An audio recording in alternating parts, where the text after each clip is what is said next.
Are we live? Can we go live? Is y'all ready? Come on, man. We're supposed to be getting live right now. Yo, this is an important interview, man. We got to get into it, man. Come on now. Let's go live right now. If y'all ready or not, here we come. Let's get this shit on the road. Let's go. Street team, up. Let's do this. What's up, ladies and gentlemen? Welcome to another episode. In this episode, man, we got something to talk about. These niggas over here trying to sleep. I'm trying to work. Street team, are you in the building? Where is y'all at? Wake up, street team. All right, we in the building. Check this out, right? So Jim Jones was on the Breakfast Club. And the conversation he had, man, I kind of thought it was very inspiring. It was very uplifting. It was very solid. And it was pretty intellectual, you know what I'm saying? And I want to point out some things that he talked about that, to me, shows his growth, you know what I'm saying? Because as a young rapper, you guys get out in the game. Y'all don't know what to do. You fuck your money off. Next thing you know, you broke. You're in jail. You're under a RICO Act or you done fucked up somewhere. But Jim Jones seemed like he holding it down. And he holding it down in a way where maybe the youth can learn from this OG. Let's get into it. Giving respect to those that come Somebody before didn't take it because power struggles, which I knew nothing about. I found this out later on and shit like that, that we could all have way much more money as signing. But I wasn't signed to the label in the beginning anyway. He just gave me a check. Jewels was signed. So there's a whole lot of shit. But Six Figure Digger is a prominent piece to the whole Diplomat success. I don't believe that none of us would be here as a Diplomats if Six Figure wasn't inside of that dynamic. And I do believe that people need to sit down and interview him and get his view on how everything goes. And I mean, he's pretty successful. He ended up doing platinum records for 50, all type of people. So he got a great catalog and stuff like that. But yeah, he's a very, very prominent piece to this whole story. Six Figure Digger, very prominent in the game. Producers of Jay-Z, 50 Cent, Cameron, Jennifer Lopez, Ghostface, and about 60 more others. The boy is bad at what he do. See, that's what I like about Jim. He got no problem giving people their props, giving people their flowers while they still living, as opposed to trying to take all the credit for himself. He's giving people flowers in this conversation. He's dropping jewels in this conversation, but you got to be wise enough to understand. You know what I'm saying? You got to be wise enough to listen. A lot of people don't want to hear certain shit, but Jim, he's dropping jewels, so listen up. And when did the break? When did the veer happen where you started splitting apart? Because I know everybody started to doing their own thing. You started doing music. Joel started doing music, and Cam started doing music. When did it break where it seems like it can't come back together? Or did it? When I listen to the album, I hear you still reference him as your brother, and you explain all of this. You talk about the apartment, and you talk about bloodshed. You talk about all of this on the album, but it still seems like that's your brother. I mean, once you got a brother, he's always your brother no matter what. I mean, like, doesn't mean that you got the same brotherly love that you once had. Don't mean that you're going to hang out like brothers. Like, I know brothers that try to kill each other. That's a fact. That's a fact. Blood don't make you brothers. Loyalty does. Streets has changed. It ain't like it used to be. But that's a fact. Brothers will kill each other. Right now, I'm concerned about this album dropping. I got other things going on. I'm concerned about Jim Jones and what Jim Jones got going on. I've done a lot for Diplomat's sake and for the sake of the people and the fans and all that, but nobody does a lot for me. You know what I mean? And that's part of the problem here. Nobody ever really pulled up for me when Jim Jones needed him to pull up, but I pulled up for everybody. So now I got to pull up for myself. You know what I mean? And all the other rhetoric, I can't even hear no more. And that's why I stick to what I know how to do. You know what I mean? Like I'm in the process of changing of what people see me to be in my past, and I'm enjoying this journey that I'm going on. If not, I'll be out here going crazy. I'll probably be in jail for crash. Another jewel Jim just dropped. Sometimes you got to separate yourself from all the bullshit and stay focused on what you need to do so that you can survive this motherfucking rap game. Because if not, you could be up under these RICO acts, you could be in jail, you could be in prison, but you stay focused on what you got to do and be live and true. This is how you win. Y'all better check out these jewels this man is dropping. So making the movie with that in mind. So shout out to everybody that played a part of making this movie. Shout out to Will C and the whole directorial team and things like that. Now you also mentioned Kanye. Yeah. You flew out to China to see Kanye. How was that? Oh, Japan. That was Japan. That was then. dope. That was dope. That was pre what everybody else saw, but that was dope. Just to be in. He reached out to you and said, "Come on out," or how did that happen? That was Justin that put that together and things like that. He like, yo, Jay said you should pull up, man. Pull up to Japan. I'm like, huh?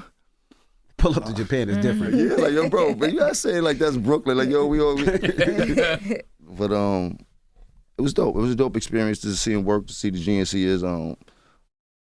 he's definitely a dope soul, man. I believe that he's misunderstood in a lot of ways, and I believe that he does things for people to misunderstand him and things like that. But I kind of understand him. But he's definitely dope. He's definitely a hood ass nigga underneath all of that. You know what I mean? That's what I say. Did you give him a Diplomats chain? Yeah, definitely. So it's his. He has. That's his chain. You heard? That's his. You know. Diplo, yeah, you heard? That's my dog. Did he ask you for it? Like, or you just say, yo, this is... Well, as you see in the footage, if you seen the footage that I had everything laid out. Like, first of all, he asked me to bring like 4 or 5 suitcases of this drip. Like, you know what I mean? Like, so he wanted me to help him with his fashion, with his brand and things like that. So that was what the whole thing for me going to Japan was, a thing like that. I forgot where I was at. You gotta remember this. No, you talking about his jewelry and the drip and all that? Oh yeah, he went through the jury, took it, and he didn't take it off. So naturally, I was like, man, you hold on to that. He was like, what you mean? He said, all right. You know what I mean? So that was dope, man. Shout out to him. Incredible dude, though. I was doing some music with him yesterday.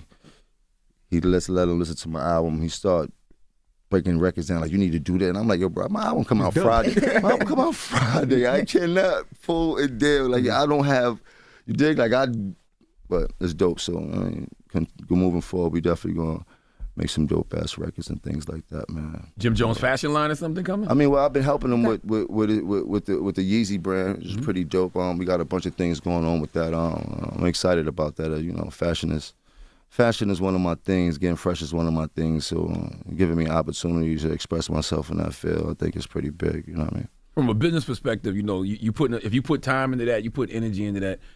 Don't some of his antics affect the business? Don't you tell him, like, look, if I'm a partner with you, you got to slow down? I'm not a partner of his. You know what I mean? Like, he owns his brands and things like that. I'm just helping and learning with the things that he needs help with. But I can't say this, man. We all have friends that do. Well, I have friends that do things that I don't necessarily agree with that they're doing, but that don't make them not my friend. You heard? These are still my niggas no matter what goes on. And I'm not saying anything about anybody. I'm just saying in life, you know what I mean? Period and shit like that. You know what I mean? I don't get in certain people's business, but if you my dog, that's your guy. You just not wearing a swastika t-shirt. I mean, I ain't getting into none of that. You dig? I don't do politics. You dig? I ain't even vote. You heard? You dig? And I have nothing against whoever's the president. You dig? Whoever the president I feel should get that much respect because they are the president. I'm from the Ronald Reagan era. You know, he was proud to have whatever president. He's the president. You know what I mean? And nowadays, I see a big divide with these politics. It's almost crazy how aggressive everything become. Like, they want you to just be like, F the president. Like, how? He's still a president. Like, where's the respect in this country when it comes to certain things? You know what I mean? So it's just, and let me shut up before they start bombing on me. Because I know they about to go crazy on me. Got the red hat on. This is, read it.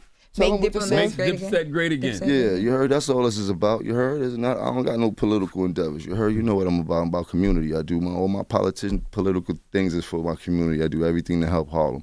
Whatever I can do in my power. You know what I mean? I don't think you get enough credit for that either. Like, I see you out there, you know, at the Boys and Girls Club. I see you out there in Harlem giving out clothes to the kids. Like, you do that a lot.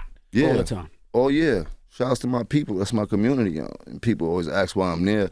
I'm definitely not there to show off or look down on anybody and things like that. I am there as to be a bit of inspiration for these kids to see somebody that came up out of the same circumstances that they did and they was able to figure out how to get out the matrix. So me being there is like a beam of shining light. You know what I mean? That's how I feel about it and things like that. And I'm going to keep shining my light on my people and things like that. I mean, for certain people, they have this.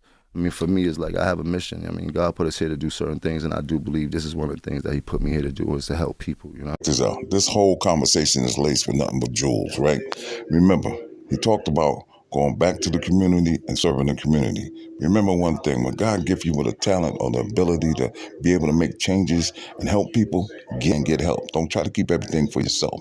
Share the wealth. You see what I'm saying? Because it's going to come back to you. Share the wealth, it's going to come back to you. Share the knowledge, it's going to come back to you. Okay, in one form or another. And I appreciate Jim for dropping these jewels, man. Y'all go on over to the Breakfast Club and watch the rest of this.